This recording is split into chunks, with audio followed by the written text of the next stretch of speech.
Êtes-vous prêts pour cette conférence? Amen. On va se lever donc maintenant, et on va lire la parole de Dieu dans les paroles mêmes de Jésus. Le titre de cette première partie s'intitule « Gardez-vous des faux prophètes ». Matthieu chapitre 7 et au verset 15.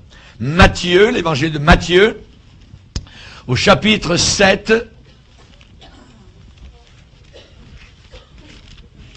et au verset 15. Ce n'est pas les paroles du pasteur Bourgier, ce sont les paroles mêmes du roi de gloire, du Seigneur de gloire. Gardez-vous des faux prophètes. Ils viennent à vous en vêtements de brebis, mais au-dedans, ce sont des loups ravisseurs. Vous les reconnaîtrez à leurs fruits. Cueille-t-on des raisins sur des épines? Cueille-t-on des figues sur des chardons? Tout bon arbre, tout arbre bon, porte de bons fruits. Mais le mauvais arbre porte de mauvais fruits. Un bon arbre ne peut pas porter de mauvais fruits, ni un mauvais arbre porter de bons fruits. Tout arbre qui ne porte pas de bons fruits est coupé et jeté au feu. C'est donc à leurs fruits que vous les reconnaîtrez.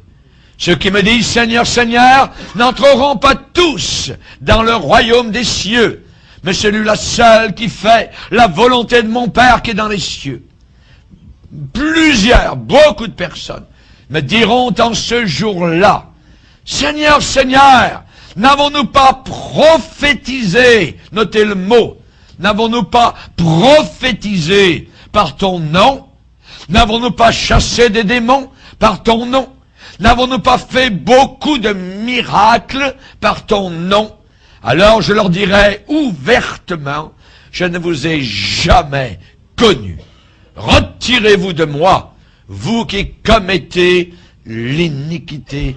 Amen. Père, nous sommes dans ta présence et devant ce message tellement important et cardinal dans le monde, dans la génération dans laquelle nous sommes, où te prions de bénir tes enfants, alors que ce message se répand aux quatre coins de la terre, en Europe, en Angleterre, en France, en Afrique, dans l'Océanie et ailleurs. Je prie de bénir tous les chrétiens et les églises qui l'entendent actuellement. Que tu puisses fortifier tes enfants, que nous puissions tous ensemble nous préparer à l'arrivée fulgurante du roi des rois et du Seigneur des seigneurs. Aide-nous à discerner, à flairer les faux prophètes qui veulent nous égarer et qui s'immiscent à l'intérieur du corps de Christ. Nous prions, Père, de nous aider à lever la peau des loups pour évidemment les discerner, que nous puissions les reconnaître pour ce qu'ils sont, des gens damnés de l'enfer, des suppôts de Satan. Nous prions, Père, que tu puisses bénir le pauvre serviteur qui annonce ta parole en cette soirée, afin que ton peuple soit encouragé et consolé au nom puissant de Christ Jésus. Amen. Et tout le peuple dit Amen. Amen. Gloire à Dieu. Vous pouvez vous asseoir, frères et sœurs. Alléluia. Gardez-vous des faux prophètes. Quand Jésus a dit « Gardez-vous des faux prophètes », il a voulu dire de faire attention à une race de gens qui s'appelleraient envoyés de Dieu, prophètes de Dieu, et qui seraient en réalité des faux prophètes. Le Seigneur Jésus-Christ, eh bien, ainsi que les apôtres du Seigneur et les prophètes de la Bible hébreux, ont averti fois après fois de l'émergence et de l'arrivée des faux prophètes en grand nombre dans les derniers jours. La plupart des chrétiens ont pensé que cela voulait dire des sectes non chrétiennes, ou alors des sectes pseudo-chrétiennes, se disant chrétiennes, en dehors du corps de Christ. Mais cela va bien plus loin que cela. Ce soir, nous allons nous accrocher, je dirais, à la ceinture de la vérité. Vous allez évidemment entendre des choses qui peuvent vous secouer. Nous avons besoin d'être secoués. Pourquoi? Parce que nous avons un ennemi qui veut nous emmener vers l'enfer éternel. Il faut se réveiller, il faut pas être inconscient. Il y a beaucoup de sectes dans le monde non chrétiennes, comme les Mormons, comme les Raéliens, les francs-maçons, les Rosicruciens, les témoins de Jéhovah, la parapsychologie, la pure vérité, le christianisme céleste en Afrique, les adventistes du 7e jour, et Kankar, l'église d'unification de Moon, la méditation transcendantale, la science chrétienne, le yoga, la foi Baha'i, la scientologie et d'autres groupes qui sont clairement hérétique dans le nouvel âge. Il y a le vaudouisme, il y a tout le mouvement d'homosexualité aujourd'hui. L'église catholique est la plus grande secte possiblement au monde. L'église orthodoxe et les églises protestantes libérales actuellement. Mais souvent on ne pense pas que les faux prophètes, eh bien, pourraient être aussi au milieu des évangéliques, au milieu des baptistes, au milieu des pentecôtistes et des luthériens et ainsi de suite. Mais attention, si nous lisons de plus proche les avertissements de Jésus et des apôtres, il est clair que ces faux prophètes de la fin des temps viendraient se mélanger, pénétreraient à l'intérieur du camp des vrais croyants, avec un mandat de l'enfer pour uniquement séduire les élus. Séduire les élus. Julie l'a chanté tout à l'heure, Jésus l'a déclaré, il s'élèvera de faux Christ et de faux prophètes. Et ils feront de grands prodiges et des miracles au point, à tel point, au point de séduire, s'il était possible, même les élus.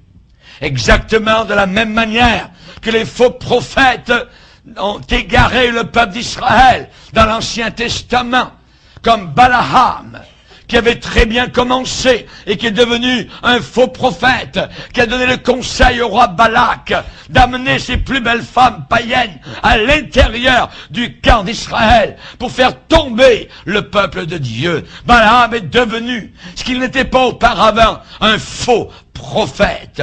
On se rappelle les faux prophètes de la reine Jézabel, qui était mariée au roi Akab, et ils haïssaient un certain homme qui s'appelait Michée, et qui a vu, évidemment, ces esprits séducteurs pour séduire Akab et l'emmener directement à la mort. Et Michée a été giflé, Michée a été mis en prison au pain et à l'eau. Et Michée, en allant en prison, a dit, si je n'ai pas dit la vérité, alors tu vas revenir en vie. Et ainsi, Akab est revenu mort du champ de bataille. Qui l'avait séduit? Des esprits séducteurs. Et Michée les avait vus, ces esprits-là. Il y avait 400 faux prophètes, il y avait un seul homme de Dieu. Et le seul homme de Dieu disait la vérité. Et 400 disaient les mensonges de Satan. Amen. Chers amis, Jésus a dit, gardez-vous des faux prophètes. Ils viennent à vous. Ils viennent à vous. Ça veut dire, vous êtes en contact avec eux. Ils veulent le contact avec vous. Et ils viennent à vous en vêtements de brebis. De brebis, c'est-à-dire qu'ils parlent le langage chrétien. Ils ont une Bible. Ils parlent de Jésus. Ils vont parler même de la croix. Mais Jésus dit, au-dedans, la réalité de ce qu'ils sont, ce ne sont pas des brebis. Ce sont des loups ravisseurs. Ravisseurs, ça veut dire des voleurs. Qui est le voleur par excellence? Satan, qui ne vient que pour voler, détruire et égorger, a dit Jésus. Dans les Actes des Apôtres, l'apôtre Paul a dit, il s'élèvera du milieu de vous. Du milieu de vous. Des hommes qui enseigneront des hérésies. Des hérésies, des choses pernicieuses pour entraîner les disciples après eux. Je n'ai aucun doute qu'actuellement, la prolifération depuis quelques années dans l'Église de séduction, je dirais, sauvage, folle, aberrante. Cela est en train d'être propagé par ces mêmes hommes dont l'apôtre Paul nous a avertis sur leur venue dans les derniers jours. Dans 2 Timothée 3,13, ces hommes méchants et imposteurs. Le mot imposteur veut dire séducteur, séduisant, ayant des belles paroles qui coulent comme du miel. Voyez, ces hommes méchants et imposteurs avanceront toujours plus dans le mal. Ça veut dire qu'ils iront de pire en pire, égarant les autres et égarés eux-mêmes. Ça veut dire séduisant les autres et séduits eux-mêmes. Et je ne doute pas non plus que ces tendances que nous voyons actuellement sont toutes des préludes vers la très grande apostasie à laquelle on nous a dit de nous attendre. Paul a écrit aux Thessaloniciens en disant, il faut que l'apostasie soit arrivée premièrement. Il faut que l'apostasie soit arrivée auparavant. Jésus n'a-t-il pas dit, quand je reviendrai, trouverai-je la foi sur la terre? La foi authentique. Il va la trouver dans un petit troupeau qui attend le retour du Seigneur, qui se tient à l'écart du monde, à l'écart des séductions, à l'écart du péché, et qui marche dans la crainte de Dieu. Il faut que l'apostasie soit arrivée auparavant. Évidemment, cela va préparer le chemin, cela va paver la voie pour la venue, je dirais, de l'homme du péché, l'homme d'iniquité, l'homme de Satan, l'Antichrist. Il y a quelque chose de central dans cette séduction. C'est que dans cette séduction de la fin des temps, il y a un flot quasiment continuel d'hommes et de femmes qui proclament posséder un office prophétique. C'est-à-dire des personnes qui disent qu'ils sont des prophètes. Cela veut dire qu'ils donnent des prophéties et des prédictions. Mais ces gens ignorent, ils veulent ignorer, que lorsque leurs prédictions n'arrivent pas, prédictions dites au nom du Seigneur Jésus-Christ, ils oublient, ils veulent oublier que c'est une preuve biblique. Cela démontre qu'ils sont des faux prophètes. Si quelqu'un vous prédit quelque chose au nom de Jésus-Christ et que la chose n'arrive pas, la personne qui vous l'a dit est un faux prophète. Que vous aimiez la personne, que la personne soit gentille, que vous la connaissiez depuis des années, ça n'a absolument, whatsoever, aucune importance. Nous marchons by the book, par la parole de Dieu. Et si quelqu'un nous dit la Bible annonce quelque chose, une prédiction, et que la chose n'arrive pas, c'est un faux prophète. La Bible dit, n'aie pas peur de lui. N'aie pas peur de lui, parce que ces gens arrivent comme avec une autorité donnée supposément de Dieu, et tout le monde tremble devant ces gens, parce que de leur bouche supposément, Dieu est en train de parler. La Bible dit, ne le crains pas. N'aie pas peur de lui. C'est par audace, par arrogance, qu'il a dit une parole qui n'est pas de Dieu. Lisez avec moi dans Deutéronome 18. Deutéronome chapitre 18. Verset 20. Deutéronome 18, verset 20. Mais le prophète qui aura l'audace de dire en mon nom une parole que je ne lui aurai point commandé de dire, ou qui parlera au nom d'autres dieux, ce prophète-là sera puni de mort dans l'Ancien Testament. Peut-être diras-tu dans ton cœur, comment connaîtrons-nous la parole que l'Éternel n'aura pas dite? Quand ce que dira le prophète n'aura pas lieu et n'arrivera pas. Ce sera une parole que l'Éternel n'aura pas dite. C'est par audace que le prophète leur a dite, n'aie pas peur de lui. N'aie pas peur de lui.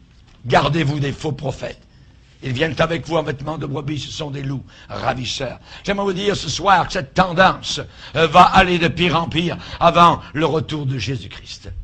Et ça va aller de pire en pire. Actuellement, nous avons le mouvement de restauration. Nous avons le mouvement des fils de Dieu manifestés. Nous avons le mouvement du royaume maintenant, the kingdom now. Voyez, nous avons l'armée de Joël, le mouvement écuménique mondial. Nous avons la majorité des charismatiques populaires. Nous avons la fédération mondiale des chrétiens. Beaucoup de ceux qui portent l'étiquette aujourd'hui de pentecôtistes.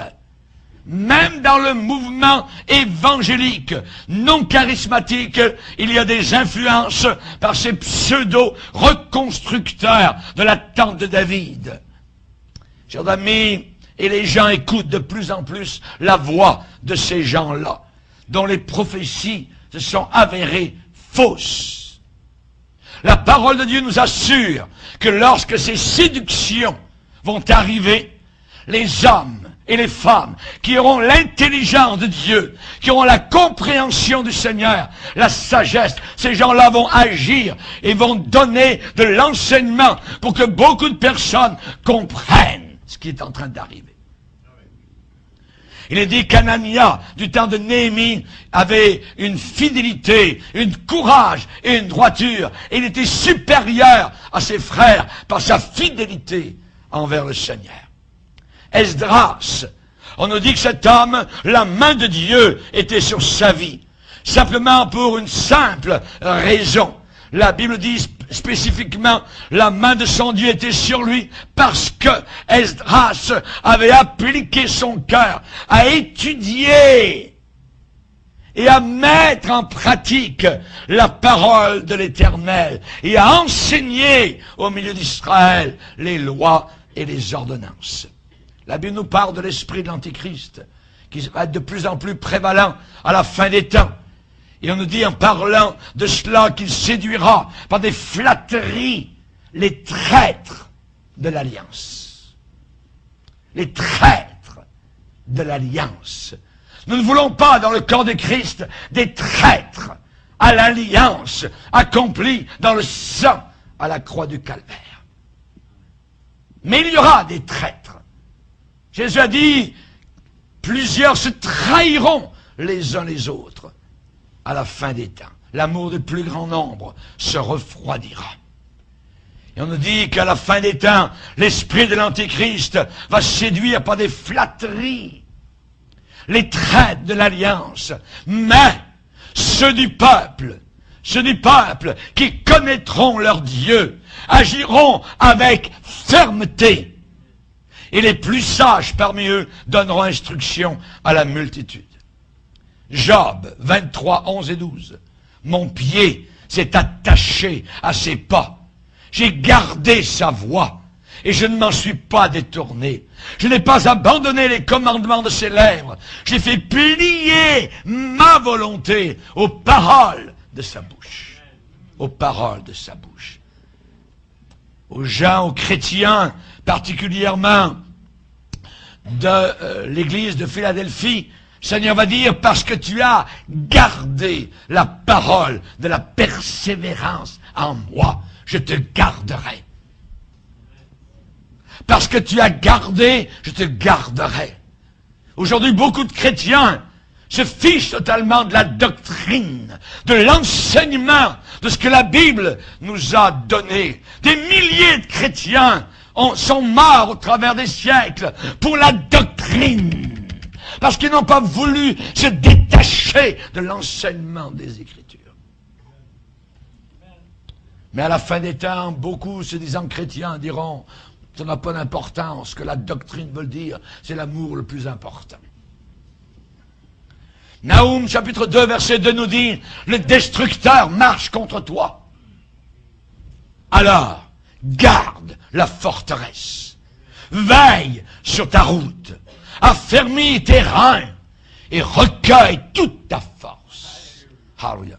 Le destructeur marche sur toi. Le destructeur veut venir face à l'église de Dieu, la forteresse, avec un bulldozer pour tout enlever, pour tout détruire, pour établir ses signes à lui au lieu de nos signes à nous. Le résumé de Josué 1,7, c'est un résumé par des mots lapidaires. Ni à droite, ni à gauche. Ne t'en détourne pas, ni à droite, ni à gauche. Reste dans le sentier étroit. Attention, c'est qu'on peut garder une forme extérieure de piété, tout en reniant ce qui fait la force de la piété. Et c'est là la séduction. C'est là le vernis. À la fin des temps, beaucoup vont dire « Je suis chrétien, j'aime Jésus, et ainsi de suite, ils auront le langage. » Mais c'est un vernis. Et derrière cela, ce sont des sépulcres blanchis. C'est de la pourriture, de la saleté, il y a du péché, il y a de la convoitise, de la pornographie, il y a de la drogue, il y a des cigarettes, il y a toutes sortes de saletés derrière ça. La Bible dit qu'à la fin des temps, ils auront une forme extérieure. Une forme extérieure de la piété, tout en reniant ce qui en fait la force. Ce qui fait la force de la piété, c'est la séparation d'avec le mal, d'avec le péché, d'avec l'esprit de ce monde qui s'en va à la ruine. Alors il faut parler, alors il faut prêcher, alors il faut écrire inlassablement.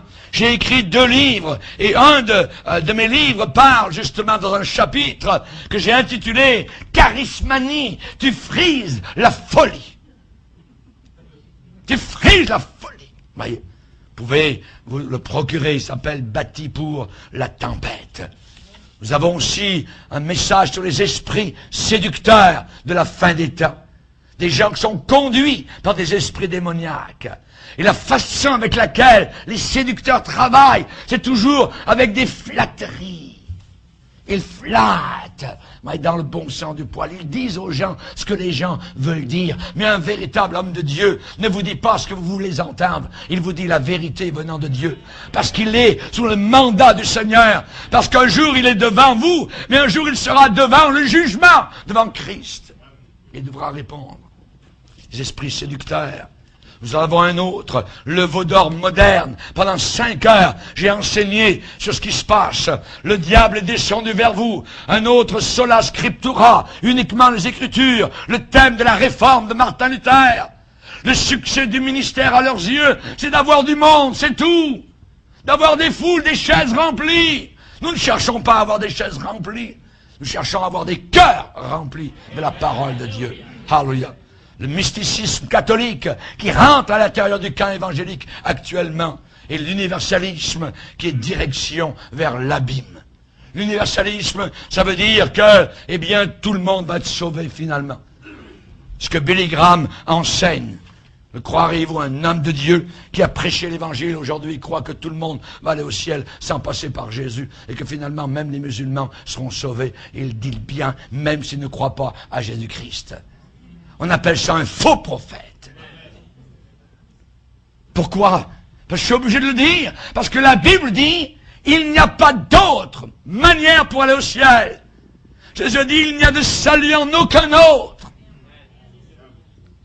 Pour aller au Père, les gens sont obligés de passer par Jésus-Christ.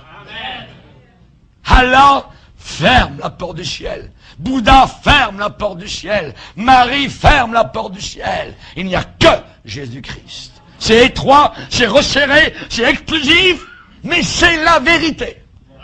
Et c'est la vérité qui libère. Nous avons un autre, ça s'appelle l'esprit du serpent. Et sur ce chose-là, nous parlons de 2 faux prophètes, un qui s'appelle Benny Hinn et l'autre Kenneth Hagin.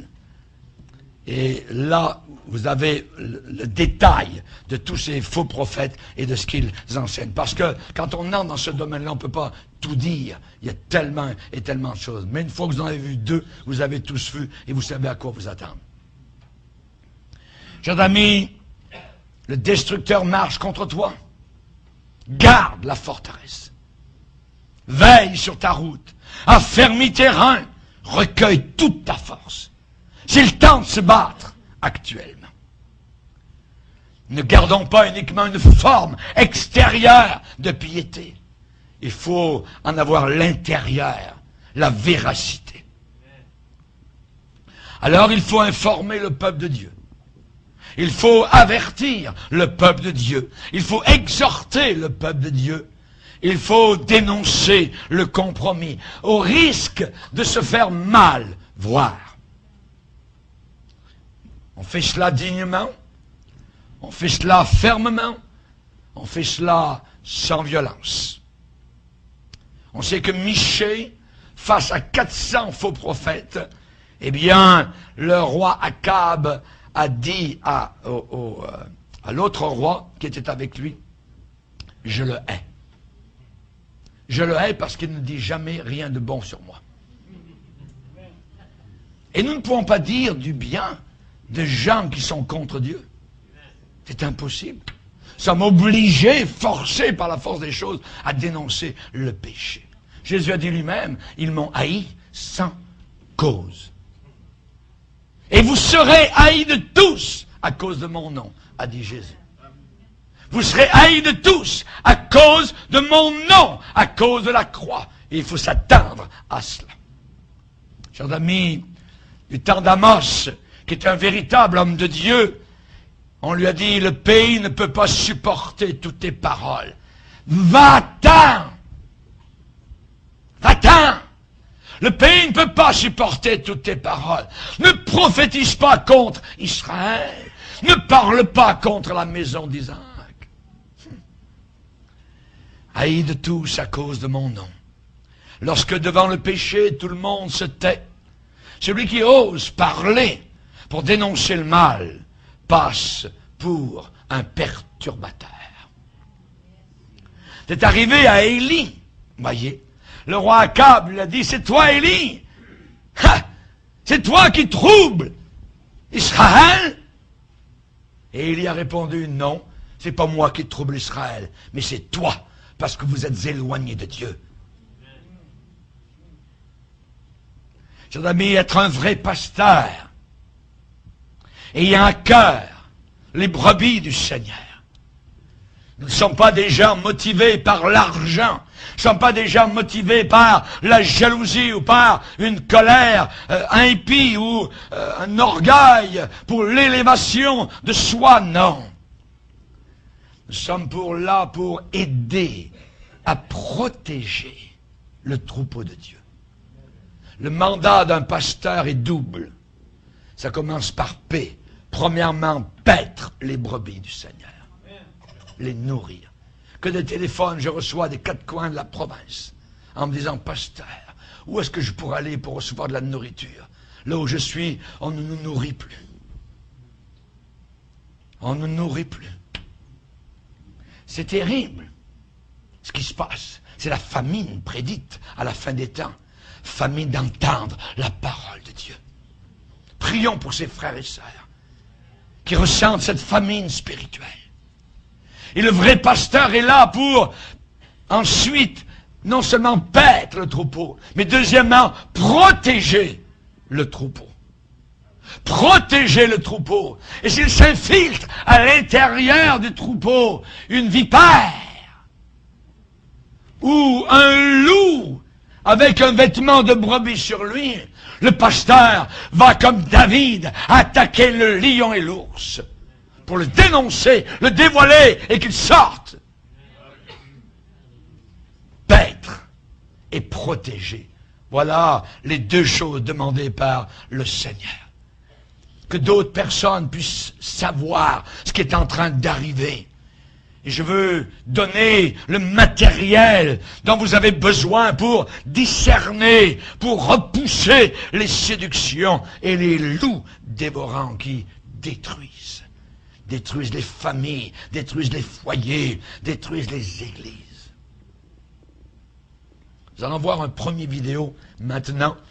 Et j'aimerais vous parler, évidemment, juste vous donner un petit aperçu. C'est en anglais, voyez. Moi, j'ai vu beaucoup de vidéos à ce sujet-là, mais évidemment, vous allez juste voir, même si vous ne comprenez pas l'anglais, c'est un faux prophète qui est à Miami, particulièrement, et qui demande que ses ouailles soient marquées sur leur corps avec le 666. Et il dit lui-même qu'il est l'Antéchrist et que Jésus-Christ ne vaut rien et qu'il va faire bien plus que Jésus.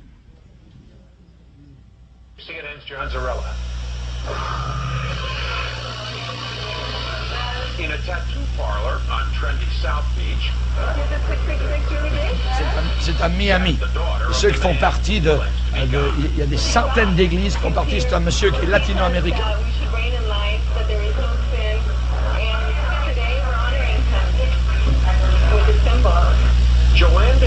Et en réalité, cette église qui parle de Jésus, supposément, est une église sataniste.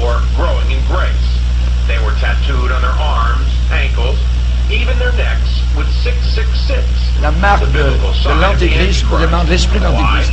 Because their spiritual leader says he is the Antichrist, not the embodiment of evil, but rather the second coming.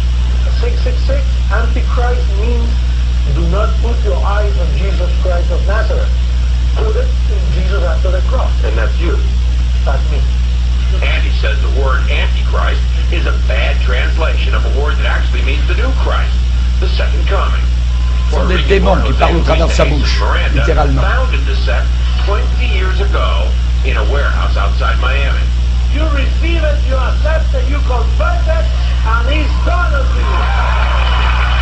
The charismatic 61-year-old De Jesus claims millions of followers, most in Latin America. Il dit qu'il y a des millions de disciples en Amérique latine. TV stations and says it brought in $1.4 million L'argent rentre beaucoup aussi.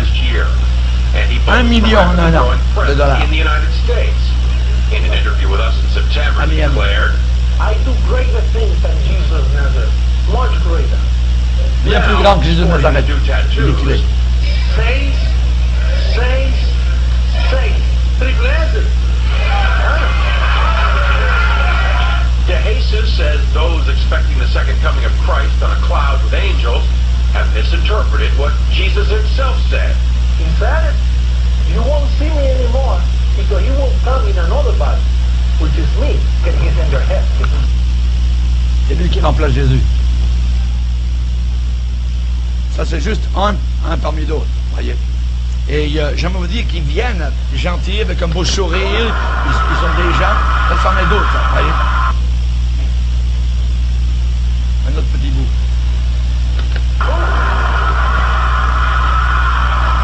Ça, c'est Benaïm.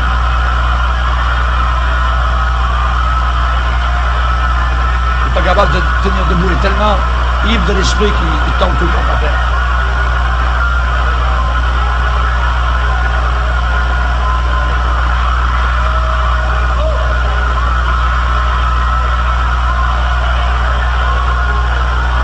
Faux prophète, c'est comme ça.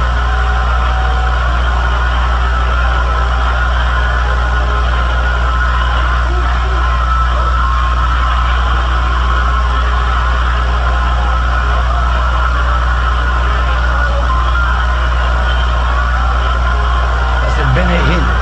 Il est venu ici à Montréal avec 12 000 personnes qui l'ont écouté, des pauvres chrétiens. C'est un faux prophète.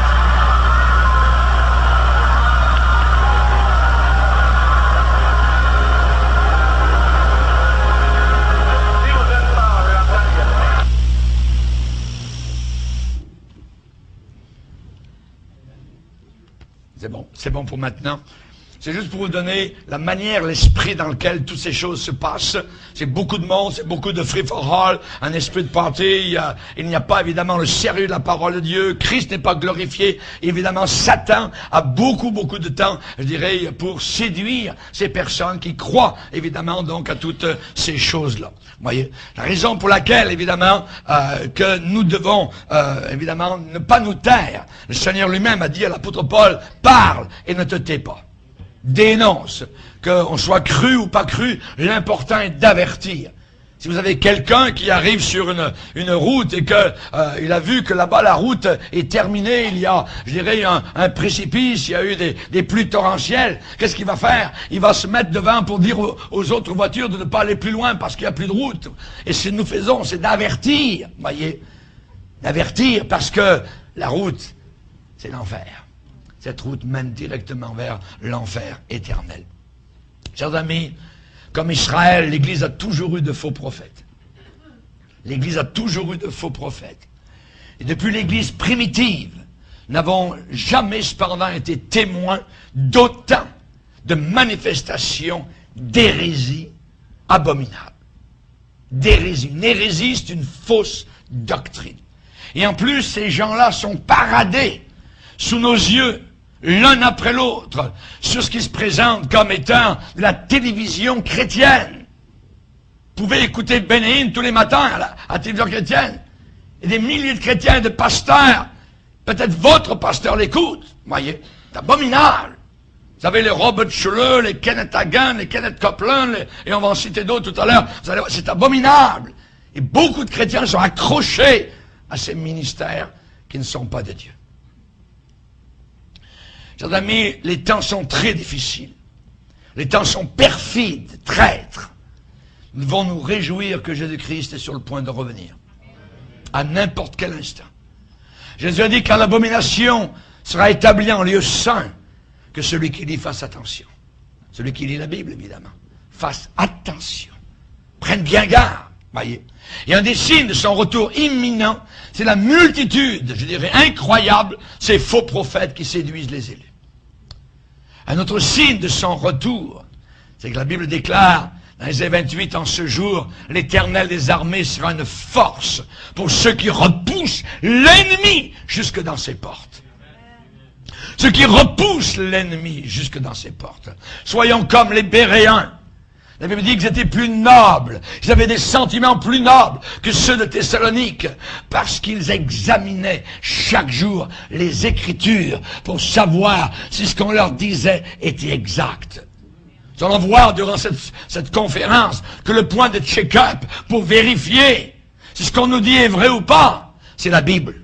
Alors il faut que je la connaisse, il faut que je la sonde, il faut que je me mette dans l'étude de la parole de Dieu pour me coller à la vérité. Et ainsi je discernerai l'erreur bien plus rapidement. Bien plus rapidement. Jérémie, chapitre 5, verset 30, nous dit des choses horribles, abominables se font dans le pays. Les prophètes prophétisent avec fausseté. Les sacrificateurs dominent sous leur conduite, et mon peuple prend plaisir à cela. Que ferez-vous à la fin? Vous avez des femmes prophétesses aujourd'hui qui se disent de Dieu, ayant des ministères de Dieu, sont capables de tenir des centaines de personnes toute une nuit et aller prophétiser sur ces gens-là, leur dire la bonne aventure. On n'a même plus besoin d'aller voir la dame au coin de la rue avec sa boule de cristal. Vous l'avez directement à l'intérieur de l'église, par des fausses prophétesses. Montrez-moi dans la Bible un seul endroit où l'on a un prophète, une prophétesse qui va dire la bonne aventure aux gens, soir après soir, avec des paroles à bric-à-brac d'un côté et d'autre. Il n'y a pas un seul endroit. Je vais vous démontrer ce soir ce qu'est un prophète véritable. Je suis pasteur, avec un cœur de pasteur, pour le troupeau du Seigneur. La Bible dit qu'à la fin des temps, les gens auront la démangeaison d'entendre des choses agréables. Ils auront la démangeaison d'entendre des choses agréables. Et ils les ont. Ceux qui leur disent des choses agréables. Chers amis, que de nouveaux prophètes qui semblent sortir tout d'un coup de la caverne d'Ali Baba et des 40 voleurs. Ces gens-là ont tous des fortes personnalités. C'est la raison pour laquelle la Bible dit qu'ils ont de l'audace. Mais la Bible dit ne les crains pas. N'aie pas peur de lui. Amen. Leur forte personnalité et leur déclaration encore plus fracassante et fulgurante ont capturé les pensées et l'imagination d'une génération entière de chrétiens. Et certains, évidemment, de ces chrétiens sont sauvés, remplis de Saint-Esprit. Mais il semble, ces chrétiens qui acceptent ça, ils semblent mécontents. Ils sont des mécontents de quelque manière. Ils sont mécontents de quoi? Ils sont mécontents avec la foi simple dans les Écritures. Ça ne leur suffit plus. Croire la Bible, et simplement la Bible, et persévérer dans la Bible, et persévérer dans la foi, ils ne s'en contentent plus. Ils sont mécontents. Ils ont faim pour quelque chose de plus. Quelque chose de différent. Et Paul va dire aux Galates, je m'étonne que vous éloigniez si rapidement de l'évangile de Christ pour passer à un autre évangile. D'où viennent ces prophètes? D'où viennent-ils ces prophètes Quelle justification théologique donne-t-il à leur proclamation, à leur parole inspirée? J'ai une parole pour toi, j'ai une parole. Méfiez-vous de ça. J'ai une parole pour toi. Moi, j'en veux pas des paroles. Moi, j'ai la parole pour moi. Et si je veux une parole, je vais dans la Bible le matin, le midi et le soir ou la nuit. J'ai une parole de Dieu. Leur parole inspirée, leur prophétie. Le plus important, comment peut-on juger s'ils sont de Dieu ou non? Et c'est le but de cette conférence. Nous allons laisser ces prophètes parler, ces faux prophètes, parler aussi pour eux-mêmes, pour que vous puissiez savoir, voyez, de leur propre bouche ce qu'ils croient. Il y a une prophétie qui a été donnée à Sweetwater Church of the Valley. C'est le pasteur Glenn Foster. Ainsi parle l'Éternel. Je suis en train de vous envoyer toute une génération de prophètes. Je vais envoyer la prophétie sur l'Église comme vous ne l'avez jamais vu auparavant. C'est ce que ce faux pasteur prêche. Je possède, c'est Dieu qui parle, je possède une planification secrète. Et ce plan est en train de se dévoiler. Ici un peu, et là-bas un peu. Écoutez les prophètes. Écoutez les petits prophètes et les grands prophètes. Écoutez ceux qui disent une seule parole. Et écoutez ceux qui disent beaucoup de choses. La fausse religion va littéralement sécher dans votre époque. La fausse religion ne pourra plus être entendue sur les ondes de la radio et de la télévision. Ils n'auront pas suffisamment d'argent pour continuer. Moi, je suis pasteur depuis ma sortie d'école biblique en 1972, 40 ans de ministère. Je suis un pentecôtiste classique, voyez. J'ai été missionnaire avec mon épouse en Afrique, en Europe, en Océanie, professeur d'école biblique. Mais le plus important, un disciple de Jésus. Et soucieux, très soucieux, et concerné, comme beaucoup d'autres milliers de chrétiens, inquiets par rapport à la pureté de l'Église actuelle, en doctrine et en pratique. Si ces prophètes sont vrais, on a besoin d'eux. S'ils sont faux, ils sont une menace à la pureté, à la crédibilité, à l'intégrité de l'Église. Chers amis, aujourd'hui, on veut entendre autre chose que la vérité séculaire qui a traversé les siècles et pour laquelle mon père, mon grand-père, mon frère dans le Seigneur est mort, a été emmené à la boucherie. On n'en veut plus de cette doctrine séculaire. Et si ces prophètes sont faux, ils sont surtout très dangereux pour ceux qui sont jeunes dans la foi. L'apôtre Pierre a dit, il y a eu parmi le peuple d'Israël des faux prophètes, et il y aura de même parmi vous de faux docteurs. Beaucoup les suivront dans leur dissolution. Chaque mot de la Bible est inspiré. Beaucoup les suivront. Ils ont suivi jusqu'au Centre Bell les 12 000 qui ont écouté Bénéine. Beaucoup les suivront dans leur dissolution. Et la voix de la vérité sera calomniée à cause d'eux. Leur folie. Ça n'a rien à voir avec l'évangile de Jésus-Christ, avec l'évangile qu'a prêché l'apôtre Paul et les apôtres. Dans le journal Charisma, il y a eu une annonce pour une convocation de voyants. En parlant des prophètes, pour eux c'est des vrais prophètes. La convocation était internationale et il était dit, l'Est rencontre l'Ouest et le lever du soleil rencontre le coucher du soleil. Le prophète E. Bernard Jordan et le prophète Vernon Hash seront ensemble pour dévoiler des vérités anciennes pour le nouveau millénium. Cela vous aidera à débloquer votre capacité prophétique. Il y avait une pleine page dans le journal chrétien Charisma pour nous informer que, et je cite, le prophète Jordan a demandé à sa toute nouvelle compagnie de prophètes de vous servir, de vous aider prophétiquement. Quand vous vous enregistrerez pour cette conférence, vous obtiendrez votre rendez-vous personnel avec les prophètes et une copie gratuite du livre de Bishop Jordan, Seeds of Destiny. Et avant que vous ne preniez une autre décision dans votre vie, laissez les prophètes vous aider à débloquer votre don de prophétie. Certains de ces prophètes arrivent dans une église, le pasteur prépare tous ces gens, il les fait jeûner pendant 3 jours. Et voilà que le samedi matin, le prophète arrive. Et tous les chrétiens là tremblent parce que Dieu va parler. Ils ont jeûné pendant 3 jours. Et un par un, le prophète leur dit, ou la prophétesse, et c'est enregistré. Et ensuite, on leur donne le CD ou la cassette de leur prophétie. Et on leur dit, c'est ce que Dieu t'a dit. Alors, quand tu es découragé, il faut que tu écoutes cette prophétie-là. Pas la Bible, le détournement de la Bible. Jamais nous ne voyons dans les Écritures des choses semblables. Les Écritures, c'est ce livre qui va juger à la fin.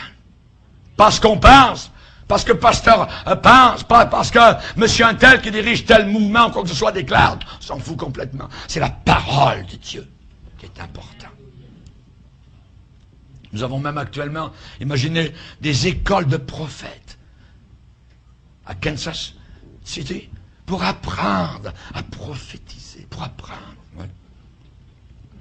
Le prophète Jordan est loin d'être l'unique en son genre, voyez. Il y en a des centaines et des centaines. Du Sud-Africain Kim Clement à Rick Joyner, voyez. Rick Joyner, lui, il a eu des visions, mais j'appelle ça des hallucinations, voyez. Des aigles qui parlent, voyez. Il a eu des visites guidées, monsieur, des visites guidées du paradis, conduites par un ange. La Bible dit de faire attention au culte des anges. Aux visions très dangereuses, voyez. Eric Joyner a parlé jusqu'aux conversations avec des chrétiens décédés qui sont sur des trônes là-haut dans le ciel. On appelle cela sur la terre de la nécromancie. Contact avec les morts, parler avec les morts, demander, prier les morts. Et l'Église catholique est remplie de démons semblables. La Bible condamne une telle chose. Benehin a des révélations abominables. Il dit, Dieu m'a montré que les morts, maintenant on va les amener dans un cercueil et on va mettre leur main qui est morte sur là où je prêche, sur la télévision, et ils vont ressusciter en un instant. C'est un faux prophète, vous voyez. Il dit que maintenant, dans ces réunions, il y a de la poussière d'or qui descend, certains voient des plumes d'ange, vous voyez. Moi, je connais les plumes d'oie, mais les plumes d'ange... Benin, lui, est allé sur la tombe de Catherine Coleman, et il dit que là, sur la tombe, en train de méditer, il a reçu des forces à partir de la tombe d'une morte. La nécromancie. Regardez ce qu'il fait. Vous l'avez vu tout à l'heure. Ouais. Lui, il a des révélations que lorsque le peuple d'Israël est passé au travers de la mer Rouge, et quand la mer Rouge s'est refermée sur les Égyptiens, il dit que c'était de la glace. Dieu m'a montré que c'était des morceaux de glace, et que c'était de la glace qui a tué les Égyptiens. Mon œil! C'est pas dans la parole de Dieu. Ouais. Toutes sortes de choses. Et on pourrait en parler toute la nuit. Voyez. Kenneth Copeland, lui, il dit que moi, j'aurais pu aussi bien mourir sur la croix, et j'aurais fait la même chose que Jésus. Un blasphème total. Blasphème total. Mais c'est un homme qui a un ministère comme chrétien, supposément au travers de tout le monde entier. Rebecca Brown. C'est un livre à vision. Vous lisez son livre et elle dit que Paul était possédé de Satan. Elle dit qu'elle a voyagé avec Satan même dans un avion. Ouais. Ils ont pris du champagne ensemble. Les chrétiens aiment ça, toutes ces histoires-là. C'est de la folie totale. Ouais. Et faux prophètes, fausses prophétesses. Il y a toute une étendue immense dans ce fameux domaine prophétique. Et cela, évidemment, est pris très, très au sérieux. Les chrétiens y croient à tout ça, vous voyez, et par beaucoup de personnes dans des cercles pentecôtistes, des cercles évangéliques mondiaux. Et quand les évangéliques participent dans de tels événements comme la marche pour Jésus, vous voyez, les Promise Keepers, les hommes d'affaires du plein évangile, il s'implique sans le savoir dans le mouvement de guerre spirituelle mystique et prophétique. Des histoires de démons territoriaux et ainsi de suite. Dans les marches pour Jésus, vous avez le pasteur homosexuel de l'église, blablabla, là-bas, il y a l'autre là-bas, il y a le prêtre catholique là, il y a l'homosexuel de ci et de ça, et marche pour Jésus en haut. Les rassemblements écuméniques sont très dangereux. Les cours alpha. Les cours alpha sont des cours écuméniques. Voyez, pour rassembler les catholiques, l'église catholique fait du clin de l'œil. D'un côté aux musulmans, aux bouddhistes, et de l'autre côté au camp évangélique et pentecôtiste. C'est une prostituée, la Bible nous déclare. Mais il y a encore des hommes de Dieu qui sont bons. Du temps d'Élie, Élie pensait qu'il était resté tout seul, et Dieu lui a dit non, t'as mal compté. Il y en a 7000 qui n'ont pas fléchi le genou devant Baal. Et il y a encore des chrétiens qui n'ont pas fléchi le genou devant l'erreur et qui aiment le Seigneur de tout leur cœur. Vous n'avez qu'à aller dans les librairies chrétiennes. C'est un champ de bataille inimaginable. Voyez, allez-y, vous aurez une confirmation que vraiment nous sommes actuellement au milieu d'un nouveau mouvement prophétique qui a constamment grandi depuis 25 ans. Les titres de livres dans les librairies chrétiennes, voyez, un livre, les prophètes et les prophéties personnelles. Un autre, ministère prophétique. Un autre, apôtres et prophètes. Un autre, les prophètes et le mouvement de Dieu qui s'en vient. Un autre, grandir dans le domaine prophétique, etc., etc. Des centaines de livres qui sont sortis des presses chrétiennes offrant de l'aide dans l'interprétation des rêves. On a la même chose dans le Nouvel Âge. Et c'est le Nouvel Âge qui s'infiltre actuellement à l'intérieur de l'Église. Comment développer votre don prophétique? Comment devenir réceptif au ministère des prophètes? Comment composer des chants prophétiques? Bla bla bla bla bla. Ces gens-là, vous savez comment ils agissent? Par la peur. Ils ont tous un verset. Ne touchez pas à mes oins. Touche pas, monsieur. Moi, je touche à loin. Parce qu'ils ne sont pas oints de mon huile. Ils sont oints d'une autre façon, d'une autre manière, d'une fausse huile, d'une fausse onction. Et quand ils disent ce verset de la Bible qui est tiré hors de son contexte, comme Satan a tiré un verset, a tordu un verset quand il a combattu Jésus, pareil, vous voyez, eh bien ça amène la peur. Et ces gens-là dominent sur les faibles. Ils dominent sur les crédules, ceux qui croient tout. Vous voyez. La Bible les appelle des simples. Des simples. Dans Romains chapitre 16. Voyez, on va le lire. Romains 16.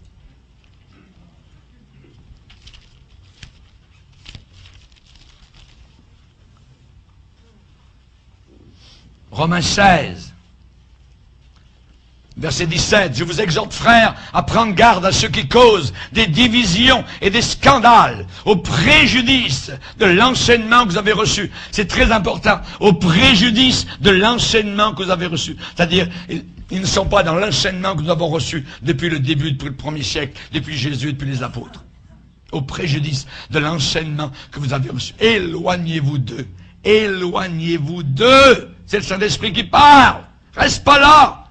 Car de tels hommes ne servent pas Christ, notre Seigneur, mais leur propre ventre, leur propre sensualité, et par des paroles, notez bien, douces et flatteuses, ils séduisent les cœurs des simples.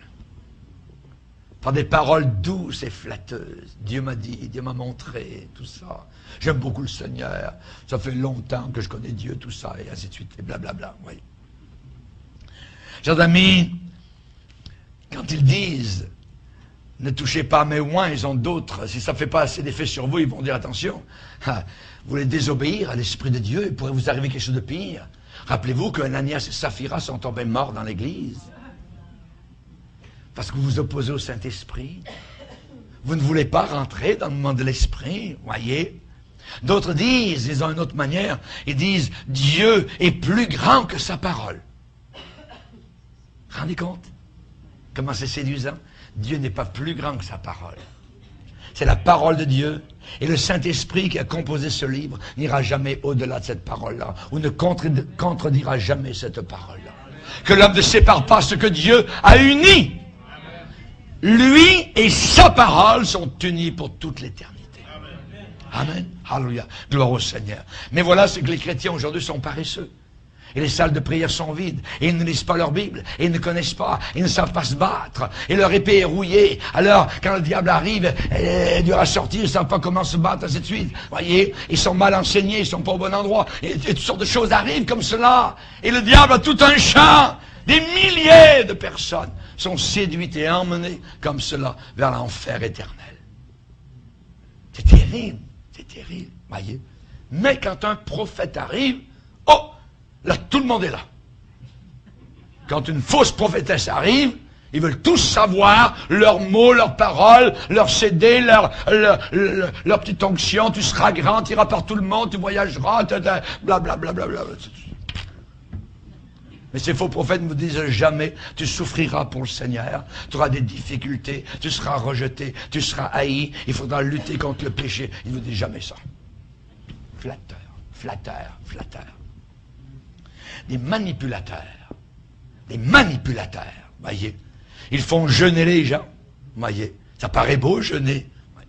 Oh, on va jeûner 40 jours. Oh, moi, je suis pas pasteur. Moi, je viens de jeûner pendant... Ça fait 3 semaines que je jeûne. Regardez, tout ça, j'ai maigri, tout ça.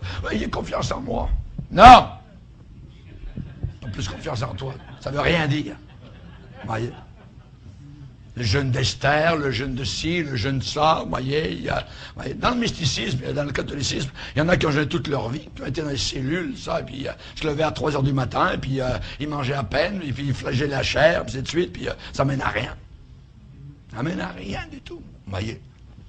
Frederick Price, un de ces faux prophètes, a dit une chose terrible. Il dit, Jésus n'est pas né moralement parfait. Mais il a été déclaré fils de Dieu seulement à 29 ans sur le bord du Jourdain. Le faux prophète, l'hameçon. Jésus n'est pas né moralement parfait. Comme ça sent son maître, Satan. Billy Graham a dit que les musulmans seraient au ciel avec les chrétiens sans se convertir. Mais la Bible dit, nul ne vient au Père que par moi. Et Pierre à la Pentecôte a dit, il n'y a de salut en aucun autre, car il n'y a sous le ciel aucun autre nom qui a été donné parmi les hommes, par lequel nous devions être sauvés. Et ce nom, c'est Jésus. Il y a les prophètes de Kansas, il y a Earl Park, Kenneth Hagin et ses visions. Kenneth Hagin a dit, nous sommes égaux avec Dieu. Il a dit aussi, si vous êtes pauvre, c'est parce que vous êtes sous la malédiction. Je ne sais pas ce qu'il en est, maintenant il est de l'autre côté. Kenneth Copeland, son ami, a dit, il a vu Dieu, et il a dit, Dieu mesure 6 pieds 2 ou 6 pieds 3.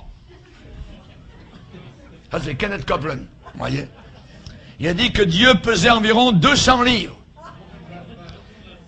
Et il a dit que la main de Dieu, du pouce à l'index, c'est 9 pouces. Mais la Bible dit, personne n'a jamais vu Dieu. Et Dieu est esprit, on ne peut pas le voir. Personne n'a jamais vu Dieu. Et Paul à Timothée, Dieu habite une lumière inaccessible que nul homme n'a vu ni ne peut voir. Alléluia. Ces nouveaux prophètes ne sont plus confinés, je dirais, sur le cercle extérieur marginal du monde chrétien. Ils se trouvent actuellement dans des positions d'influence. Ils peuvent influencer des mouvements entiers. James Ryle, pasteur de l'église Boulder à Colorado Vineyard, lui, il se considère comme un prophète des temps modernes, et c'est lui le mentor de Bill Capney, qui était le fondateur des Promise Keepers. Et beaucoup voient dans les Promise Keepers l'accomplissement des prophéties de Paul Ken et de Bob Jones, 2 autres faux prophètes. Le livre de Ryle, il a écrit un livre, ce monsieur. Ça s'intitule « Hippo dans un jardin ». Ça veut dire l'hippopotame dans un jardin. Et vous savez sur quoi il a basé son livre? Sur un rêve. Sur des rêves. Un rêve qu'il a eu. Et ça, il a pris ce titre-là. C'était quoi? Eh bien, c'est l'interprétation du rêve hippo, je dirais, qu'il a eu. C'est qu'il allait bientôt arriver dans une église, un mouvement prophétique inimaginable, et ça semblerait tellement hors contexte, exactement comme un hippopotame dans un jardin. Il a prophétisé, cet homme-là, ce monsieur, ce faux prophète, que les Beatles avaient été oints du Saint-Esprit. Vous ne saviez pas? Voyez? Les Beatles étaient oints du Saint-Esprit à une époque pour apporter un réveil mondial par la musique. Faux prophète. Paul Cain, un autre prophète proéminent, il est allé vers George Bush, père, voyez, alors que George Bush, père, était président aux États-Unis avec une prophétie. Et d'autres leaders mondiaux ont supposément reconnu son don de prophète. Savez-vous qui aussi? Saddam Hussein a reconnu le don prophétique de Paul Cain. Abominable. Et vous avez d'autres, Howard Brown, Bill Hammond, Rick Joyner, Kenneth Copeland. Ils ont constamment prophétisé, ces gens-là, que de nouveaux prophètes seraient consultés par les dirigeants mondiaux, les rois, les reines, les premiers ministres, les têtes des nations. Maurice Cerullo, voyez, lui est sorti d'un orphelinat juif. Vous savez qui l'a sorti de l'orphelinat juif? 2 anges. Il a été transporté au ciel. Et là, il a rencontré face à face Dieu. Et Dieu lui a dit, tu vas maintenant pouvoir dire l'avenir. Et ensuite, sur la terre, Maurice Cerullo a déclaré, devant des foules, vous ne regardez pas Maurice Cerullo, vous voyez Dieu. Vous voyez Jésus-Christ. Maurice Cerullo, voyez. Et il a dit aussi, Dieu m'a dit de vous dire. Oh, moi quand Dieu me parle, il me parle à moi, il ne dit pas à un autre, il ne va pas dire au pasteur Bourget, voyez. Mais Maurice, Dieu m'a dit de vous dire, veux-tu me donner ton portefeuille?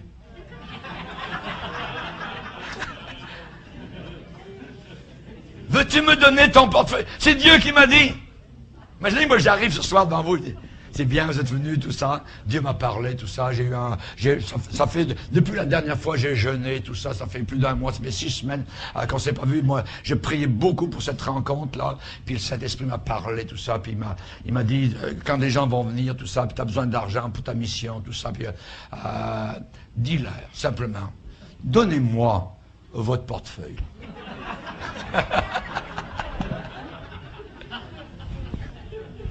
Faux prophète. Faux prophète. Pierre a dit, ils trafiqueront de vous, ça c'est la Bible, ils trafiqueront de vous au moyen de paroles trompeuses, par cupidité, par amour d'argent. Tous les gens aujourd'hui que vous entendez, voyez autour de vous, qui vous disent que vous allez avoir beaucoup d'argent, votre compte en banque, ainsi de suite, c'est tous des faux prophètes d'évangile de prospérité qui est complètement faux. Ne croyez jamais cela. Ne croyez jamais cela. Ma motivation en prêchant cette conférence sur les faux prophètes, je répète, c'est pas le profit, c'est pas une colère impie, c'est pas un agrandissement personnel ou une jalousie, non, non, non. Ma motivation profonde, c'est d'aider à protéger le troupeau de Dieu pour que l'on comprenne bien ce qui se passe. Ça se passe actuellement, voyez. Et pour apporter l'enseignement dont nous avons besoin, pour ne pas avoir peur, s'en moquer. N'ayez pas peur de vous moquer. Élie s'est moqué des faux prophètes. Il leur a dit, hey, vous restez toute la nuit debout, tout ça, puis il a crié plus fort. Voyez, faites-vous des incisions. Et peut-être qu'il est en voyage, peut-être qu'il est parti, attendez un peu, criez plus fort, sautez plus haut, c'est de suite, roulez par terre, criez, swingez, dansez, faites le cinéma, là. Chers amis, au secours, voyez. Paul a dit à Timothée, ô Timothée, garde le bon dépôt, en évitant les disputes de la fausse science, dont font profession quelques-uns qui se sont ainsi détournés de la foi. La Bible dit que ces gens-là, ces faux prophètes sont cruels, ils dévorent le troupeau et n'épargnent pas le troupeau. On a connu des gens comme cela, ça commence des petites gangs, voyez. Lui, celui qu'on a vu à Miami, là, il avait commencé dans un warehouse, voyez, quelque chose, une sorte de cabanon presque, voyez. Et puis là, il se ramasse avec des millions de personnes qui le suivent. Ouais, c'est un faux prophète. Il y a des gens qui, Dieu m'a dit, tout ça, puis ainsi de suite. Puis ils prennent l'argent, pas seulement l'argent, ils prennent les femmes, voyez. Dieu m'a dit, c'est ça, que je t'aimais, tu étais belle, tout ça, ainsi de suite, et puis surtout dans le lit de la bonne femme. Il y a des foyers qui ont été littéralement brisés. C'est terrible. Il y a des pasteurs qui avaient des nuits de prière, voyez, des nuits de prière Vous voyez, puis ça, toute la nuit, vous voyez, dans l'église. Mais le pasteur, il se reposait de temps en temps, il prenait une femme du troupeau, puis il allait dans le bureau avec la femme. Scandale! Scandaleux! Au préjudice de l'enseignement que vous avez reçu. Mais tout ça, c'est Dieu m'a dit, Dieu m'a montré, Dieu. Croyez pas ça. Ne croyez pas cela. Voyez. Ce prophète qui aurait eu l'audace de dire en mon nom une parole que je ne l'aurais point commandé de dire sera puni de mort. Dans l'Ancien Testament, c'était la mort pour un faux prophète. N'aie pas peur de lui. Ce mouvement prophétique offre une vue complète du monde. Voyez. Et l'interprétation prophétique des 2 dernières décades, aux yeux de ces nouveaux prophètes, actuellement nous vivons une décade prophétique. Une restauration des apôtres qui vont apporter une onction spéciale pour diriger. Et l'Église sera complètement changée, complètement réformée. Certains de ces prophètes modernes disent l'Église, le christianisme, sera entièrement redéfini par ces apôtres qui apporteront une onction très spéciale pour le gouvernement de l'Église.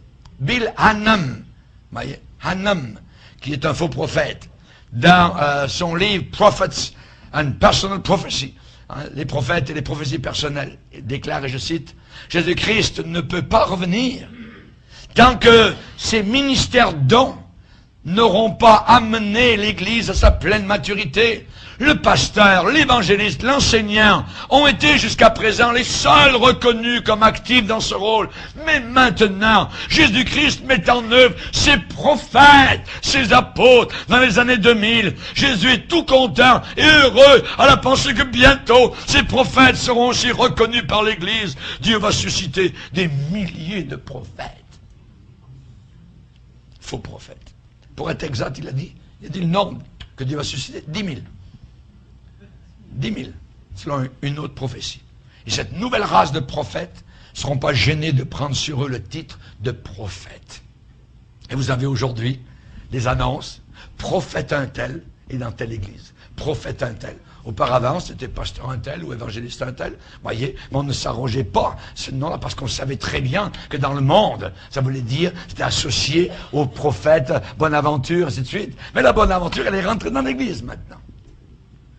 Et je vous expliquais tout à l'heure ce qu'est véritablement un ministère de prophète. Et ce n'est pas du tout ce que vous entendez autour de vous ou ce qui est déclaré, évidemment, par donc ces postes-là. Cette nouvelle race de prophètes, donc, n'est pas gênée de prendre sur eux ce titre-là. Amos, qui est un véritable prophète de Dieu, a dit, « Je ne suis ni prophète, ni fils de prophète, je suis berger, et l'Éternel m'a pris derrière le troupeau. » Ça, c'est l'homme de Dieu. Ça, c'est l'homme de Dieu.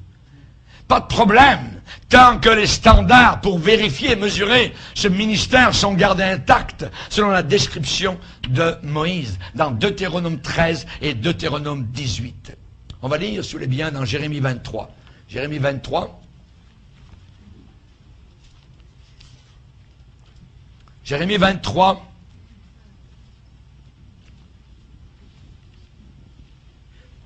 Verset 20.